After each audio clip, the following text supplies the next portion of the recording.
Title: I couldn't sleep for years. Until I tried this one-night ritual. You wake up again. Same hour as always. 3:07 a.m. There's no alarm, no noise, just your eyes, opening before they should, your body already alert, like something inside you decided the night was over. The room is quiet, but your mind isn't. It starts moving before you even shift your weight. Thoughts you didn't invite begin knocking. Bills, appointments, the ache in your leg, the echo of a conversation from days ago that still doesn't sit right. You lie there, staring at the ceiling, counting shadows instead of sheep. Your partner is still asleep beside you. You can hear the soft rhythm of her breath. It's steady. Yours isn't. You try not to move too much. You don't want to wake her. But truth is, you've been waking alone for months now, not just from sleep, but from presence, from peace, from that feeling you used to have, back when sleep meant escape, not battle. Let me ask you something simple, friend. When was the last time you woke up rested and grateful? Maybe it's been years. Maybe there's a clock inside you that doesn't listen anymore. You've tried everything: cooler pillows, warmer socks, new mattresses, herbal teas, those YouTube videos with rain sounds and ocean waves. But still, the same thing happens. 3:07 a.m., you awake again. And somewhere inside, a whisper begins to form, a question you've been avoiding. Is this just what getting older feels like? Or is there something you're missing? That's the cliffhanger, friend. And we're not going to answer it just yet, not all at once. Because the truth isn't always found in big, dramatic fixes. Sometimes it's hidden in the smallest rituals, in the silence between heartbeats, in the way you breathe before bed, or how you treat your first waking moment. I want to walk you through this, not with science charts or medical lectures, but through story, through feeling, through a memory that might sound a little like yours, because somewhere in the early hours of the morning, a man named Thomas, 68 years old, started listening to the silence differently. Let me ask you something real. Where are you watching this from, friend? Drop it in the comments. We may be scattered across states, towns, time zones, but we're walking this road together. Still here, still breathing, still worth it. Thomas never used to mind the quiet. He liked it even. The stillness of early morning, the way the air hung soft and weightless, how the world hadn't woken up yet. It used to feel like his secret hour. Back then, silence meant peace. But lately, silence had turned on him. Now it came with a weight, a pulse, a noise of its own. Because when you wake up at 3:07 every single morning, silence becomes a mirror. And what Thomas saw in that mirror wasn't peace anymore. It was restlessness. It was regret. It was a strange kind of loneliness you can only feel when you're not really alone. He wouldn't dare say it out loud, but he missed himself, the version of him that used to sleep through the night, the man who woke with purpose, not panic, the one who'd stretch, yawn, and pour a cup of coffee with shoulders held high, not hunched over like now, guarded and tired. He tried to fix it. He changed the sheets, took the pills the doctor gave him, turned off the screens before bed, but nothing touched that ache in his chest. That shallow breath, that sense of always being slightly off. One morning, after another broken night, Thomas sat on the edge of his bed. The light creeping through the window painted stripes across the floor. His slippers waited patiently. So did the day. But he couldn't move. And then, something strange happened. He remembered a story his grandmother once told him about how she'd drink a small glass of warm water with honey and sea salt before bed. She used to say, "It quiets the heart, Thomas, brings the body home." He laughed at the memory, not because it was funny, but because it was human, simple, real. That night, for no reason other than hope, he tried it.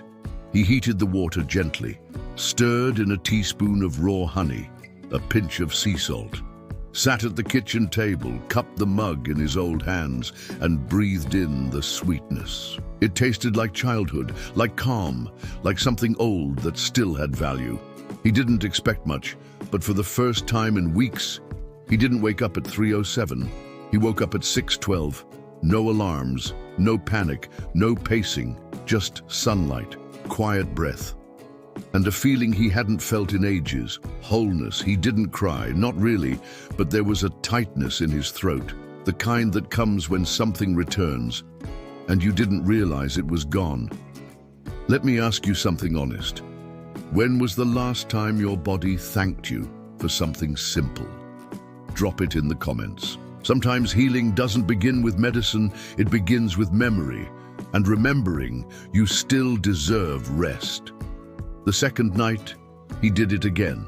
Same glass, same warmth, same gentle moment. But this time, he added something else. A candle. Just one. Nothing fancy. Just a small flame flickering on the kitchen table as he sat in silence. It wasn't about sleep anymore. It was about presence. For 15 minutes, Thomas let the world slow down. No phone, no television, no noise, just him, breathing. And something in that silence began to change. He started noticing things. The sound of the clock ticking in the hallway, the faint rhythm of his wife's breath in the other room, the way his own shoulders would finally relax when he allowed them to. It wasn't a miracle, not yet, but it was movement. A gentle pulse coming back after years of numbness. And that night, he slept again. Not just long, but deep. The kind of sleep that leaves marks on your pillow and sunlight on your face. When he woke up the next morning, something in the air felt lighter. He stood up slower, straighter.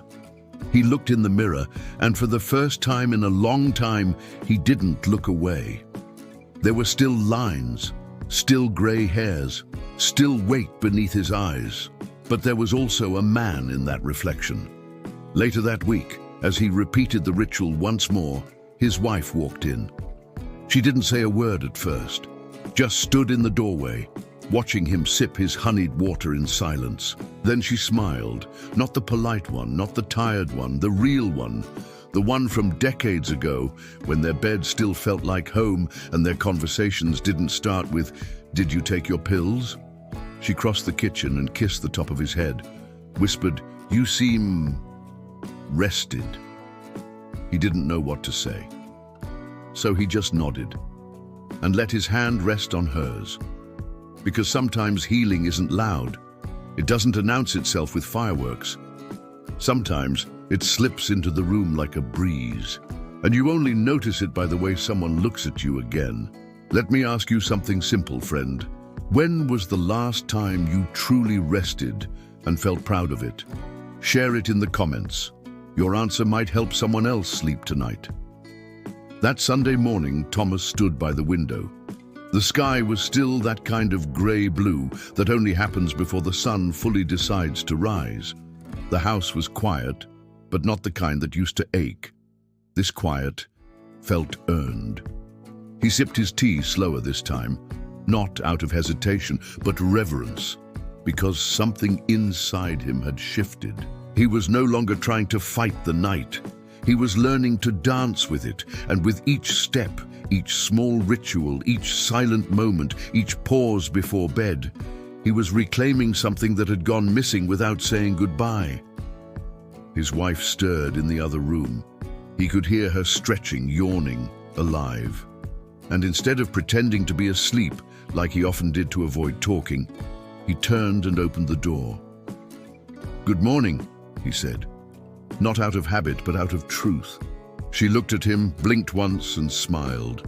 It wasn't just sleep he had recovered, it was something deeper, something sacred, his own presence. And as the morning light touched his shoulders, he realized something. He wasn't just sleeping better. He was waking up, fully, finally. Let me ask you something, friend. What is one small thing you can do tonight to tell your body, "I hear you, and I'm still here"? Drop it in the comments, because your story isn't finished, and someone else might need your whisper. And if someone came to your mind while watching this, send this video to him. A friend, a brother, a father. We may be scattered by distance, but we're walking this road together. Still here, still breathing, still worth it.